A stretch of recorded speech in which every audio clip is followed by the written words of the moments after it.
What's up, you guys? Welcome back again to your Heroclix headquarters. Today, we're going to count down the top 5 Captain Marvel Carol Danvers in Heroclix. So without further ado, let's get to the list. Starting us off strong at number 5, we have Miss Marvel from Age of Ultron. Now, I know technically this is supposed to be Captain Marvel's, so maybe this is cheating a little bit that she's Miss Marvel, but it is Carol Danvers with the same powers and everything, so, you know, whatever. But I really liked this one a lot when it first came out. She is a little overpriced for today's game, but back in the day, I thought she was amazing. So she starts off with a trait that gives her, when targeted by a range attack, she can use super senses. I mean, of course, that's always helpful. And then she also has energy absorption, so whenever Miss Marvel reduces damage, you can place an energy token on this card and give Miss Marvel a free action and remove any number of energy tokens from this card. When you do, modify that many of her combat values by +1 until your next turn, and if not already modified by this effect. So it gives you some built-in stat modifications. Only downside is she has to kind of take a hit first. She is a whopping 170 points. Like I did mention, she's a little overpriced for today's game, but she has this awesome damage power that says she can use Empower, Enhancement, and Leadership. 3 great, support powers there. And when an opposing character targets Miss Marvel or a friendly character of a lower point value within 4 squares with Outwit or Perplex, roll a d6. On a 4 through 6, ignore that effect. So that's great. Not only does it apply to herself, but also to all friendlies within 4 squares. Doesn't need to have line of fire or anything to them, which is nice. And just gives them a 50-50 chance at being essentially protected, Outwit, or Perplex from your opponent, which is really nice, on top of already, giving them that Empower, Enhancement, and Leadership to already support the team. And she is, was a pretty good powerhouse for her time. So she's got 11 hypersonic, 11 attack super strength, 17 with impervious, 4 damage with that awesome damage special there. And yeah, she's pretty solid. Flight, now she doesn't have any range. It would have been nice if she had a little range. And this was back when you could use an object with the super strength with her hypersonic, so she could hit for 6 on that first click. Then she goes into some charge exploit. Her defense does go down to like a 16, which is, so you really got to use that trait that she has, energy absorption, to up her stats. Attack and defense mainly, because they drop to like a 9 and a 16 there, but some sidestep, she gets that damage power back. She has a damage reducer the whole time, so she can keep stacking that energy absorption thing, and the super senses from range is traded too, so that does help her out a little. So I like her a lot. Like I said, just a little overpriced for today's game, but a really strong hypersonic beat stick and good team player as well, which is kind of a rare combination. So for all those reasons, she's coming in at number 5. Coming in at number 4, a personal favorite of mine is the one from Guardians of the Galaxy, specifically the uncommon. There was also like a gravity feed version. Didn't really like her as much, but this one was super solid. I used her all the time. In fact, I think she's still not too bad by today's standards. So she starts out with this trait that once per game, when she would be KO'd, you can instead roll a d6 that can't be re-rolled. And on a result of 1 through 3, you can turn her to click number 7, which is her last click, and modify her combat values by -1 this game. On a result of 4 or 5, you can turn her to click number 6, and on a result of 6, you can turn her to click number 5 and modify all of her combat values by +1 this game. So of course you want to roll that 6 to get the extra couple clicks of life and, +1 all stats, which is really awesome. But I mean, really just having that, it's kind of like a stop click. If you roll high enough, it can get her like 3 more clicks of life. I believe she has 7, so that potentially could get her 10 clicks of life. Yeah, I mean, anything that just adds extra life to a character is always nice. Traded energy shield deflection, that comes in handy a lot because she does start out with the hypersonic again. And then she also has Outwit and probability control. Again, just 2 really, really solid, damage powers to have. And this one actually does have a little bit of range, so you could hypersonic in and shoot if you wanted to. But again, back in the day when I could use a heavy object to do +2 damage, that's what I used to do. Can't really do that anymore, but you know, the super strength for the knockback does kind of help, so at least she doesn't have to break away. But yeah, flight, hypersonic, 10 attack, 17 invuln, and 4 damage with the outwit and prob. That actually isn't too bad. Having the prob and the energy shield makes her really hard to hit when she's hypersonicking around, and it does help her hit, you know, it really makes up for that 10 attack that she has. And, you know, if she outwits before she hypersonics in, she could really devastate something. Then she gets some charge, and then she goes down to toughness. She gets a lot of steel energy there. It goes, I believe, back to hypersonic with steel energy. And then she gets some flurry steel energy with the outwit and prob special back again with some combat reflexes, which again with the energy shield keeps her pretty well defended. And then of course, once per game when she would be KO'd, you can potentially get a couple more clicks of life out of her. So yeah, I used her a lot actually. She was a lot of fun. Still think she's pretty solid today. And yeah, for all those reasons, she's coming in at number 4. All right, and coming in at number 3, we have the Shifting Focus set from her own movie set. So we've got the common version here in the red suit, red and blue suit, classic.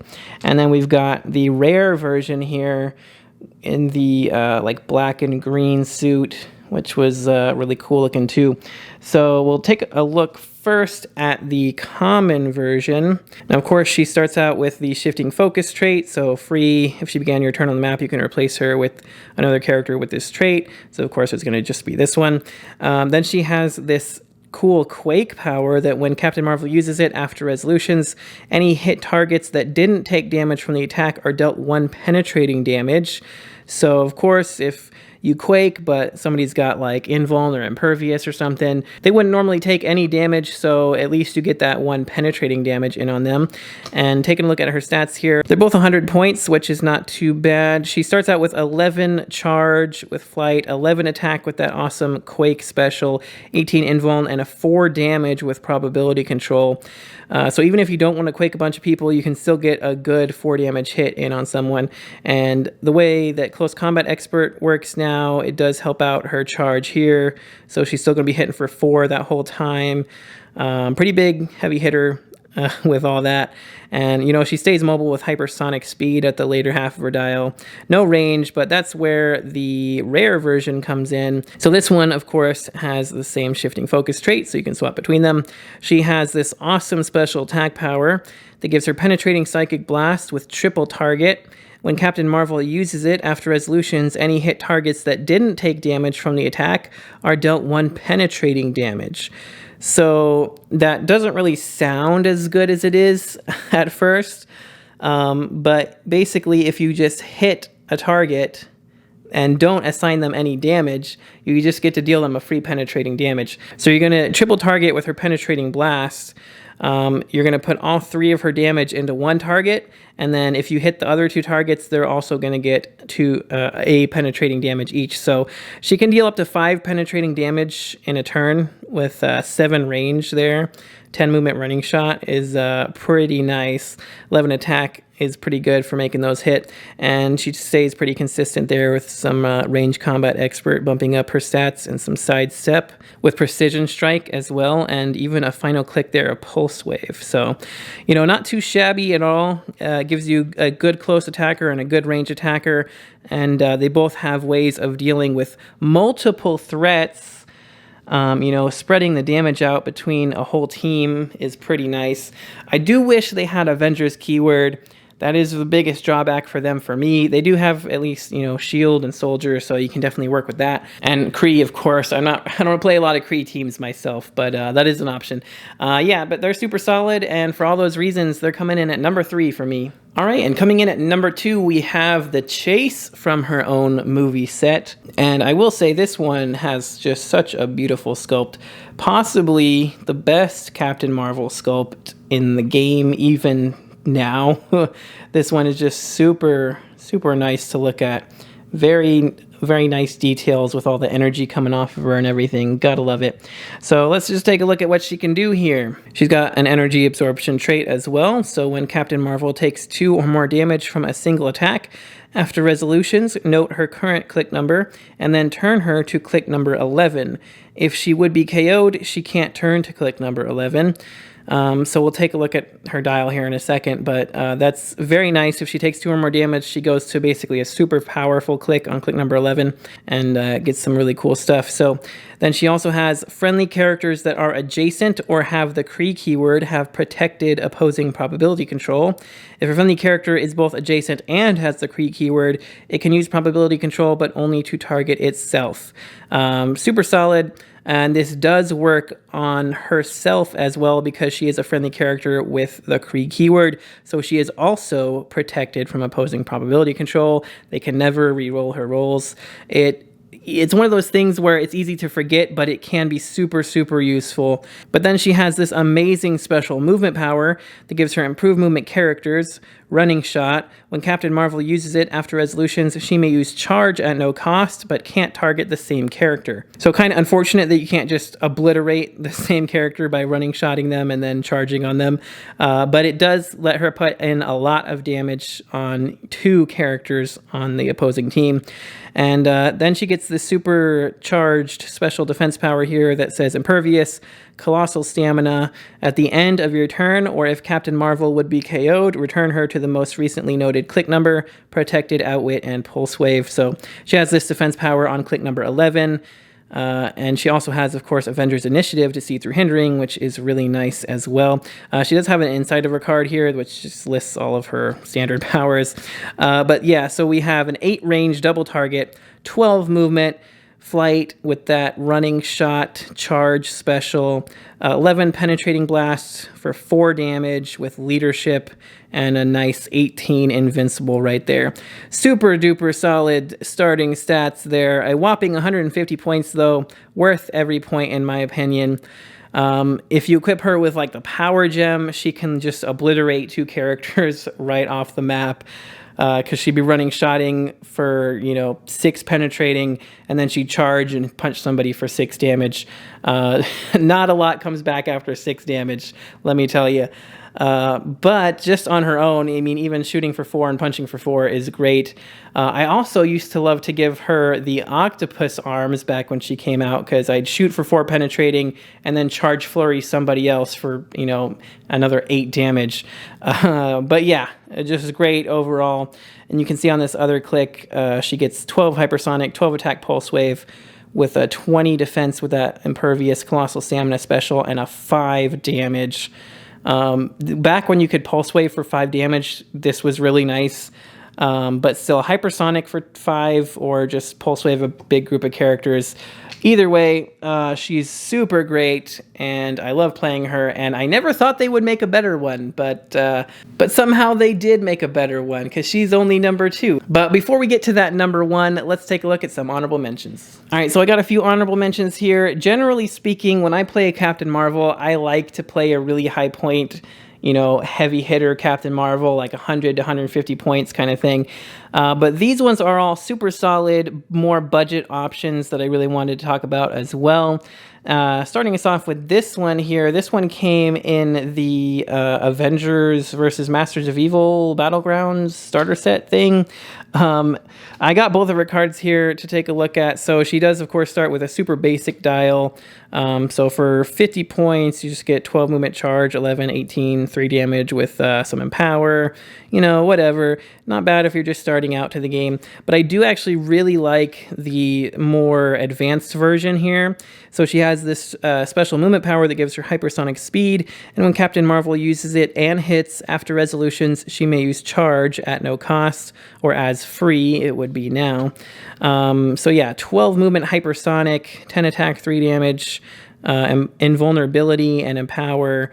And yeah, basically, if you hit with that hypersonic, you get to charge on somebody. It can be the same person, so it's kind of like a hypersonic flurry in a sense. And I swear, if she had that 11 attack at the top dial and maybe like one more click of health or something, she definitely would have made the list. She's like just so close. She'd be like my number 6 if I had to pick. I really, really like that hypersonic into a charge thing. It's really cool. But yeah, she's fun. But then we also have this next one here, who is just a common from Avengers, Black Panther, and the Illuminati. I have played her quite a few times too, when I didn't have the points for like a full-fledged Captain Marvel. Now, she has this Bearer of the Reality Gem trait where she can, for 5 points, start the game equipped with the Reality Gem, which gives her an extra target, telekinesis, and perplex. So she can perplex her stats up, or she can perplex her friendlies, she can TK stuff, she gets additional target. Pretty good. So bumps her up to 50 points. You know, you'd have 9 hypersonic, 10 attack, precision strike, 17 impervious, 3 damage. I really like her for 45 points, but for 50, you know, you add the perplex and the TK and the extra target, and she's really, really solid then, I think, for only 50 points. She makes a really good budget kind of hypersonic harasser piece. And, you know, just a much more team-friendly point option with that one. But last but not least here for the honorable mentions, we have the other Chase from the Captain Marvel movie set, Carol Danvers, Fearless, the title character of the set. So, of course, she has all of her title character abilities in her card here. Of course, pause and read if you need to know what title characters do. I actually did a how to play title characters video, if you want to check that out. But basically, if she would be KO'd for the rest of the game, friendly characters can't use team abilities. I mean, depending on what team you're playing her on, that could be nothing or that could really suck. So I guess just watch out for that. But she has this really cool +1 where free this turn she has improved targeting for elevated and blocking. It says outdoor blocking. This actually got changed to destroys blocking because they got rid of improved targeting outdoor blocking and forgot, I guess. Yeah, modify range +2. So +2 to range and some good improved targeting is great. But then she also has another +1 plot ability where free this turn when an adjacent friendly character hits with a range attack. If Carol Danvers Fearless has line of fire to the target, after resolutions, you may give that hit character an action token. So, you know, that one's okay. If you have a lot of range attackers hitting, she could just hand out a lot of action tokens, which could be pretty good. But I think I prefer the improved targeting myself. But this one actually could be good if she's like double tokened and can't do anything. You will have to take the unavoidable at the end of the turn, but regardless. But then her big minus ability here is really awesome. It says free, replace Carol Danvers Fearless with a number 1 Captain Marvel or a number 10 Captain Marvel on your sideline. And that's for -4 plot points. Or if you spent 6 plot points, you may replace her with the Captain Marvel instead, the Chase one, number 21, that we just took a look at number 2 on the list. And it says title characters can be replaced by their own effect here, because somewhere in here it says they can't be replaced at all, but they made a little note that she can replace by her own effect. So yeah, for only 75 points, she's got running shot, 6 range, 11 energy explosion, 18 toughness, 3 damage leadership. Just makes a nice little team leader. If you do the +1 to get the 8 range that can see through elevated and destroy blocking, she becomes a pretty good range attacker herself. And, you know, if you do manage to build up enough of those plot points, you can bring out that Chase we took a look at, and you can really wreak some havoc then. But she's just kind of a fun character. It's really hard to pull that off. But she's not bad herself. So anyway, that's all my honorable mentions. Without further ado, let's get to the number 1 pick. All right, and crashing in at number 1, we got the super rare from Captain America and the Avengers. This figure, of course, has seen much playtime from me and many others in actual competitive events, to the point where I actually keep her on the 95 line because that's just what I use her on all the time. As much as I want to try her out on the 150 line, I just haven't got around to that yet. But anyway, she starts off with this trait, Assembled Avengers. Honestly, I always forget she even has this.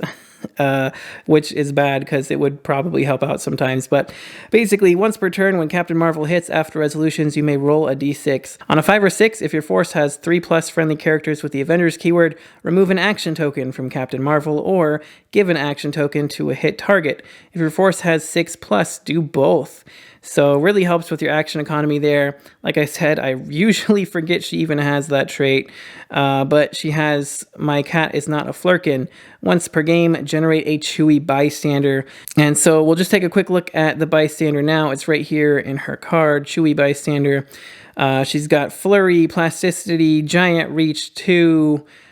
So yeah, 10 attack blades, 17 super senses, tiny size, perplex. Basically, every time you just use this thing, you drop it near an opponent, you perplex its attack to 11, and you flurry blades them, and you can get some crazy damage off with that Flurkin. But that's not all. She's got this amazing special movement power that gives her hypersonic speed, and when Captain Marvel uses it after resolutions, deal 1 penetrating damage to an opposing character she moved through. If that character is a vehicle, deal it 3 penetrating damage instead. I love that. It's so good, but also so thematic because, you know, in the movies, she's crashing through vehicles, destroying them all the time. But then she also has a special defense power that gives her stop, invincible. Captain Marvel has protected outwit. And so that's not just on the stop click. Stop clicks are normally protected outwit, but that's on the entire, like her entire dial. It's all caps protected, which nowadays is safeguard outwit. So that's going to give her safeguard outwit her entire dial. And if you're playing her at the full 150 points, she's got 3 of those stop clicks there, which on those specific clicks only, she will have, you know, safeguard outwit. But she does start with the awesome hypersonic special on both starting lines. So for 150, she's got 12 movement with the hypersonic, 12 attack, 18 impervious, 4 damage with probability control. And then if you're playing her at 95, she's got 10 movement, 11 attack, 18 invulnerability, 3 damage with prob. And I'll tell you, the 95 line, you know, it's very competitive worthy. I used it a ton. It's to just hypersonic through people, deal them a free penetrating damage, shoot something else for 3, free action to drop the Flurkin to perplex its own attack and flurry blades something else. She can deal a crazy amount of damage in 1 turn by herself. And yeah, she's just amazing. She's got 2 stop clicks, so she can definitely take some hits. 3 if you're playing her at 150. She's just amazing at both point values. She can just, you know, take so much damage and deal so much damage. And she really is just all around the best #1 Captain Marvel by far. Alright, that does it for this top 5 list. As always, if you enjoyed it, make sure you smash that like button for me. It does help me out a lot. Let me know down in the comments who your favorite Captain Marvel figure is and who you'd like to see on a future top 5 list. And if you haven't already, don't forget to click that subscribe button so you don't miss out on any future videos. But if you'd also like to help support the channel even more, you can check the links in the description for our Patreon so you can see your name here in the credits, as well as some other great stuff, so check that out. But that's going to do it for this one, so thanks again so much for watching, and until next time, this has been Heroclix Headquarters, signing off.